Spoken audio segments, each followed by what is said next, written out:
Hi guys, welcome back to MogCons. Thank you so much for tuning in. Guess what? We have a wonderful guest today. It is none other than Felicity Buchan. I mean, it's such a pleasure to see you.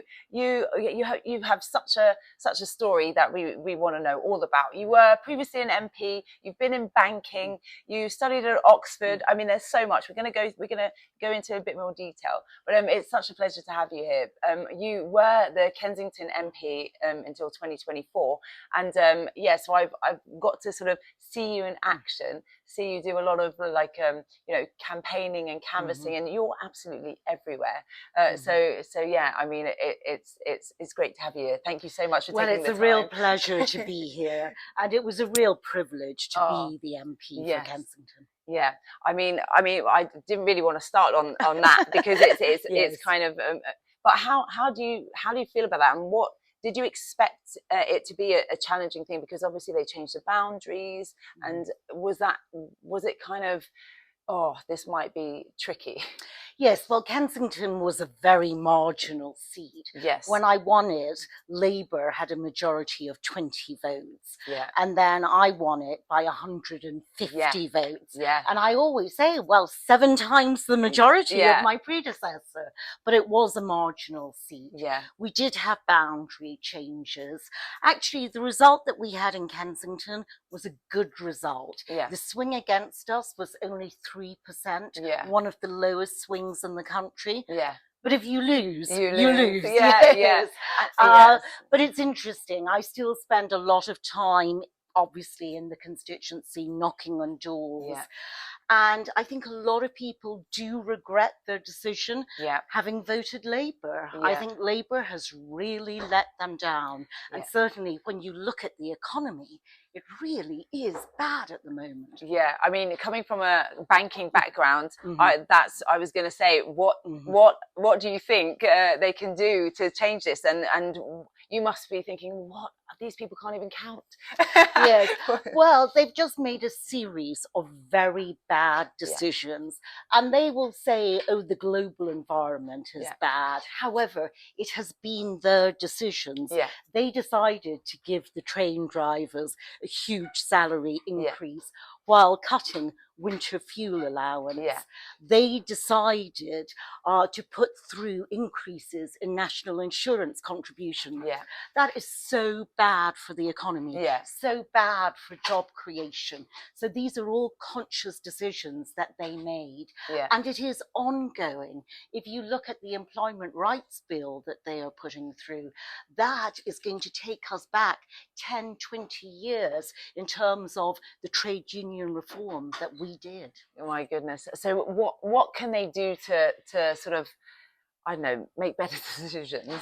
What can they do? Because I feel like the fact that you came from a banking background really puts you in good stead, right? And puts a lot of people, I think, to get into politics, you should have a real job, because then you understand the markets, you understand business in general, and you understand what society needs and wants. But it seems like Labour at the moment are just not, it's like they've never had a job and don't know how to work it. Yes. Well, they seem to think that they can tax their way out of problems, but that simply does not work. Yeah. And we've got evidence that that doesn't work. And if you look at the number of rich people leaving this country, it is a real issue. Because if you look at the top 1% of earners, they pay almost 30% of the total tax take. Yeah. If we lose that 1%, we lose 30% of our tax base. So it is just economic insanity. Yeah. Oh my goodness. It's quite crazy. But how did you get involved in politics? Because you studied law at Oxford. Yes. And then you went into banking. I've said that 3 times now. And so how did that happen? I know that your father was councillor for SNP. Yes, that's right. So how did you get into, like, was it just, growing up listening to his political views? And how did you then become conservative, if that's the case. Well, I've always been interested in politics since a young age, both at school and university. I did read law. I decided I didn't want to become a lawyer. There are lots of great lawyers out there, but and I got a great education at Oxford, but the law was not for me. So I did go into banking, and I had 18 years, which I thoroughly enjoyed in banking, but also I learnt the way that business and capital and the world works. And I lived twice in the States while I was a banker, both times in New York. But I'd always been interested in politics, but I'd never been able to pursue it simultaneously with my banking career, just given the hours. So when I did leave banking, I decided that I wanted to give back. So part of that was I did charity work in North Kensington. I became chair of governors of a state school in Earl's Court, South Kensington. And also I just became more involved in politics. And it dawned upon me that rather than sitting at home screaming at the TV, which we all do. Yes, absolutely. Or arguing with my friends over dinner. I thought, well, if you think that you've got good ideas or you're better at managing or executing ideas, well, try and get yourself elected. Put your money where your mouth is. Precisely, yes. And I did run before I won the Kensington seat twice before. In 2015, I ran in Northern Ireland. How was that? It was a great experience. You know, clearly the Conservatives are not a strong brand in Northern Ireland. It's very much so the local parties there. The Labour Party doesn't even run in Northern Ireland. But I enjoyed it hugely, and it gave me a very big understanding of Northern Irish and Irish politics, which not many people in Parliament have, to be honest. I can imagine, because it's quite a sticky situation even still, right? I think it's just an ongoing, it's ingrained in the society, and they don't even sit in Parliament for half the time, and it's crazy. Well, Sinn Féin don't take those seats. The DUP and others do. Okay, fine. It's like, none of them. They just all bunk off. But that was a great experience. And then I ran in South Shields up in the northeast, and that was the beginning of the turn of momentum towards the Conservative Party, the red wall trend. I didn't win that seat, but it was very interesting. And I think I've benefited hugely from having a background throughout the UK. I was brought up in Scotland, so I understand Scotland. I spent time in Northern Ireland, the north of England. So I think that is very useful. That's very useful. I was going to say, because you lived in New York, but it's true, you've lived all over the UK. I was going to say, how does that impact? Because, you know, it's like such a busy, vibrant city that you can't help but just like, whoa, if you can handle that, you can pretty much handle anything, I think. And so but actually, if you can handle every part of the UK, you can handle anything. Well, I actually think that London is as dynamic a city as New York. And that's one thing I think that we need to get back on track. London, we need to get back on track, because I think it is the preeminent global city.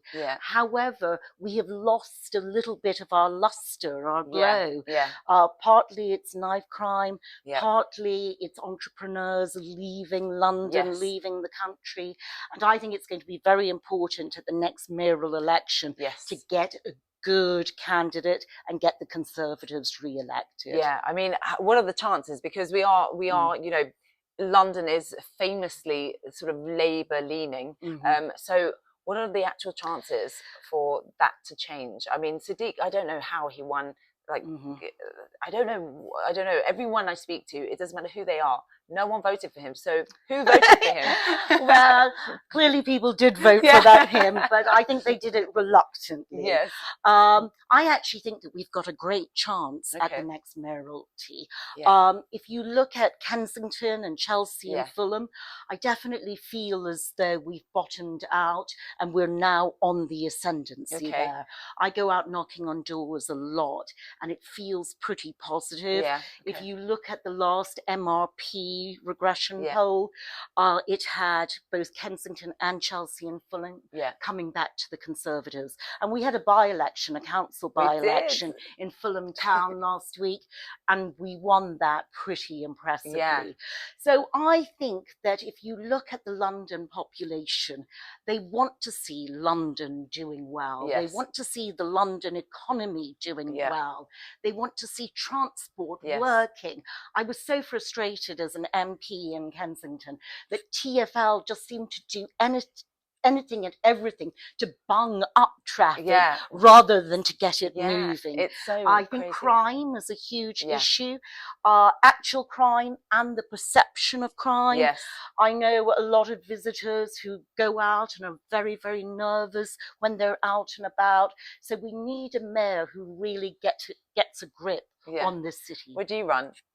That's not my plan at the moment. My plan is very much so to run for Kensington again. Yes, okay, good. I'm glad to hear that. I wasn't sure. I was like, I'm not sure if you're ready to share that with us yet. But no, well, that's good. I hope you get it. I really do, because you are an absolute, like, yes, this is what we want. You're needed in Kensington for sure. But so what do you think about Ben Coleman? You know, he's currently in the seat. How do you think he's doing? Yes, well, he obviously took over from Greg Hands in Chelsea and Fulham. Ben Coleman, he did. Yes. So I think that if you look at the Labour MPs in central London, whether it be Chelsea and Fulham, Kensington or Westminster, they are going to be one-term MPs. Yes. And I can see the Conservative Party getting back in all of these seats. Yeah. I think the Labour Party has really let down our electorate.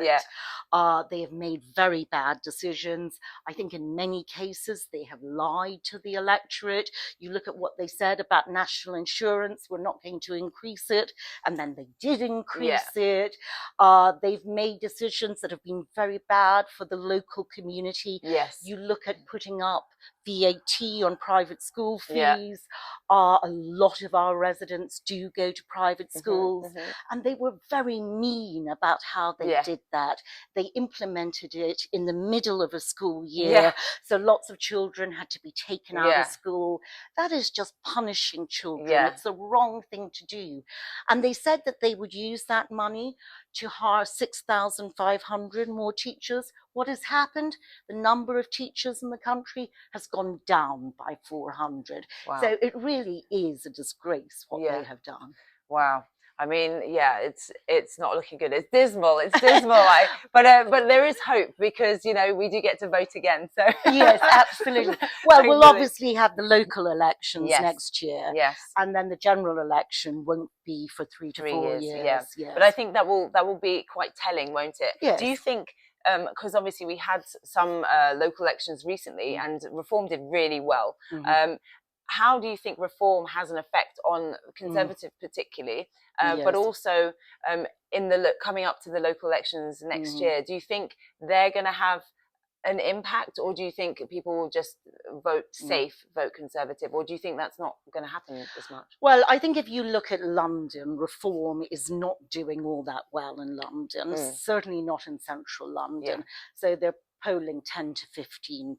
Now, 10 to 15% can still influence things, but they're not going to win councils in central London. So I think if you're based in central London, you've got to realise that a vote for Reform is actually a vote for the Labour candidate. That's true. I also think that Reform is going to come under a whole lot of more scrutiny.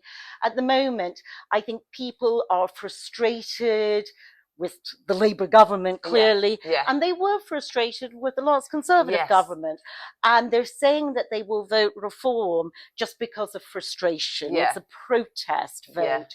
But I think when you actually look at what Reform represents, a lot of people will not like it.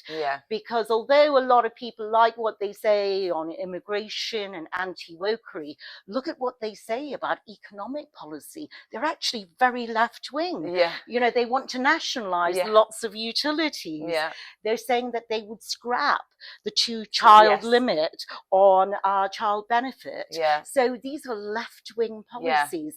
They want want a big state, and they are playing for the left-wing populist vote, and it's not conservative values of good money management, smaller state, personal responsibility. Well, you see, this is why you're here, because this is exactly it. It's true, and you so eloquently put it, because I think so many people are frustrated when I knock on doors and I'm talking to people. They're like, "Oh, I voted Labour," and they have buyer's remorse, and they're like, "Yeah, they just don't care about like general public." So it's crazy. But anyway, you have had many positions whilst being an MP. And then what was your favourite one? So you were Parliamentary Private Secretary, you were Department of Business, Energy and Industry Strategy, and then you were also Exchequer Secretary to the Treasury. So, you know, you've done a few things. Yes, and then I was the Minister for Housing and Homelessness. Yes, exactly. Yes. What was your favourite one, if you could put one? Well, I think being a minister is very, very important, because there you do make really big decisions. Yes. And if you look at my budget for homelessness and rough sleeping, it was £3 billion. Wow. So it was a big budget, and we did well. You know, every rough sleeper is one too many. Yeah. However, we got rough sleeping down to 3,000, just a touch over 3,000. Sadly, that has gone up by 20% in the last year. You can see it. Yes. So we really made a big difference to people's lives. Yeah. I enjoyed being in Treasury. You know, I do have a financial background. It was quite a tumultuous time when I was in Treasury. Yeah. So I went in when we had just made the commitments on the energy price guarantee. Yeah. And that was a huge commitment. Yeah. That was £45 billion, it turned out to be, which I don't think we ever got the credit for it. Part of it was circumstance. You know, the late Queen sadly died while we were announcing that policy. So I was very involved in rolling out that policy, but it was interesting times. Yeah, quite volatile. And so if you were to give, I guess, not that I suggest you give any advice to the Labour government, but if you were to, you know, give them advice how they could do better now, what would your one sort of key thing be for them? I know that you can't just give one, but if it was one token of like, you should do this and it will really have a profound impact. Well, I think as a country, we cannot live outside our means. Yeah. And that's the same in our personal budgets. You can't continue to run up your credit card debt. And as a country, that is what we are doing. Yeah. And we are going to have to take difficult decisions, which this Labour government is unable to do. Yeah. You look at welfare reform, they backed out of that. But they are prepared to spend money on ridiculous things. You look at the Chagos Islands, I just cannot get my head around that. You know, why are we giving away our territory to a country that has never owned that territory? Exactly. And then paying for the privilege. And paying £30 billion for the privilege. You know, it's quite remarkable. Yeah. And so I'd rather see that money spent well domestically. Yes. But, you know, sometimes politicians have to talk the hard truth. Yeah. And we do have to start living within our means. Yeah, I agree. That's very true. Are you listening? Are you listening, Starmer? Live within your means. It's a really weird time, because it's very dystopian or something. It's a very strange thing, because there's such division in politics, and do you think that was part of the demise of the Conservatives, because they were so sort of, there were elements or fringe groups that wanted the power, so it's like a power struggle, and so really it just imploded. Is that something that I've heard that a couple of times, so I wonder if that's your take. I think that we've been in government for 14 years, so people were getting slightly bored with us. Yeah. One refrain that I kept on hearing was, "It's time for a change." Yes. And I would say, well, that's fine, but what do you want to change to? Exactly. And not a lot of people could tell me what they wanted to change to. Yeah. And they now do have a change to Labour. Yeah. And a lot of people are regretting that change. So I think that people were tired of us. I think also, I think that people thought that we were not living up to conservative principles. Yeah. And I do think that the general public want us to live up to our policies and principles. And if you look at Trump in the US, I think that part of the appeal of Trump, and there's a lot of things I disagree with Trump on, but he has said that he will do things and he gets on and he does it. You know, if you look at all of his executive orders and the whirlwind of his first 100 days in the presidency. So I think we are in a society that wants to see much more instant action. And we said that we would stop the boats, but we didn't. We did an awful lot to try and do that. And Rwanda, I think, is part of the solution. But I think that the electorate wants to see concrete action. Yeah. And so on that, how hard is it actually to implement a policy or an idea in government? You know, because it has to go sort of back and forth, back and forth. It's not just a, let's do this today and get it done. So how frustrating can that be for you? And what was, I guess, your most sort of frustrating thing that you were dealing with whilst you were in government? Yes, well, I think that's a very good question, because government is a huge juggernaut. You know, I've never been in the health space, but you look at the size of the NHS, and it is difficult to implement change and reform. And I think the reality of government also is that only the difficult decisions land on a minister's desk. It's always like the 50.1, 49.9 decision, because if they were straightforward decisions, they would have already been made. So yes, sometimes you do have frustrations, and there is a concept of collective responsibility where every government minister has to agree, otherwise you have to resign.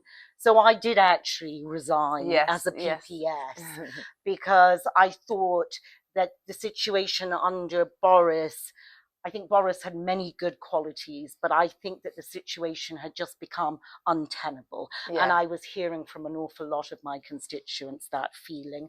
So I did resign. But when you take collective responsibility, you're not going to agree with every single decision. So it was actually the Conservative Party who made the first changes to non-doms. And I didn't agree with that, but it's part of collective responsibility. Also in COVID, I fully supported locking down initially. That was completely the right thing to do. We had no idea what was going on. Precisely. That's right. However, I would have opened up more quickly. And we spent an awful lot of money on COVID, 400 billion. I think that I would have stopped some of the schemes slightly earlier, you know, 3 months earlier than we did.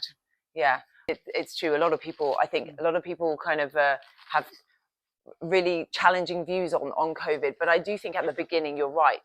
We didn't know what was going on. It was quite a scary time. I remember a lot of people it was a lot of fear. So I think that was the right thing. But again, then once we knew, that's it now, back to business. Would have been nice. And we had the model of Sweden doing something very differently and doing it quite successfully. Yeah, absolutely. So I mean, what are your greatest political achievements, if I might ask? Well, so far. Yes, so far. Yes, absolutely. So I would separate what I did as a constituency MP from what I did as a minister, although there is overlap. So the Ukrainian community are very much so based in Kensington. We have the embassy, the consulate, the community centre, the school.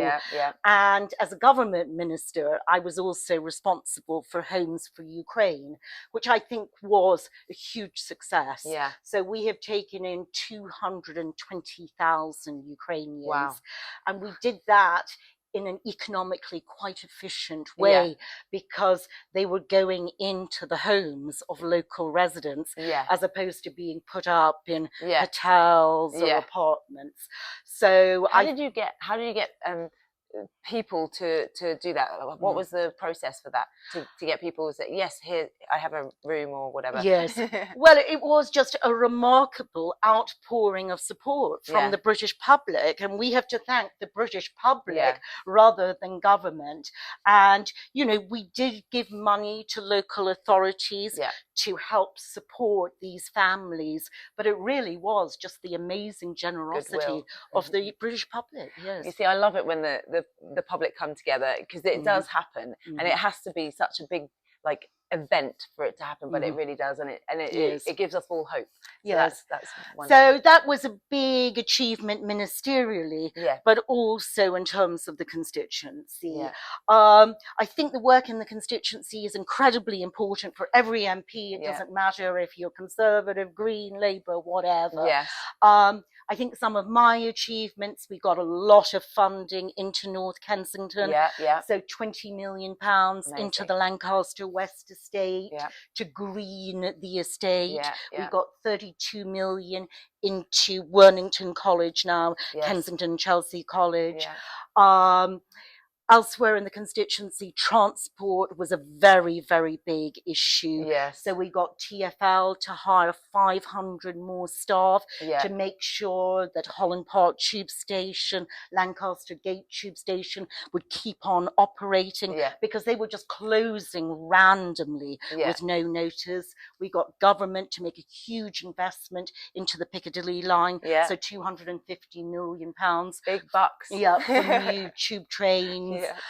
We did a lot in terms of supporting residents when it came to planning.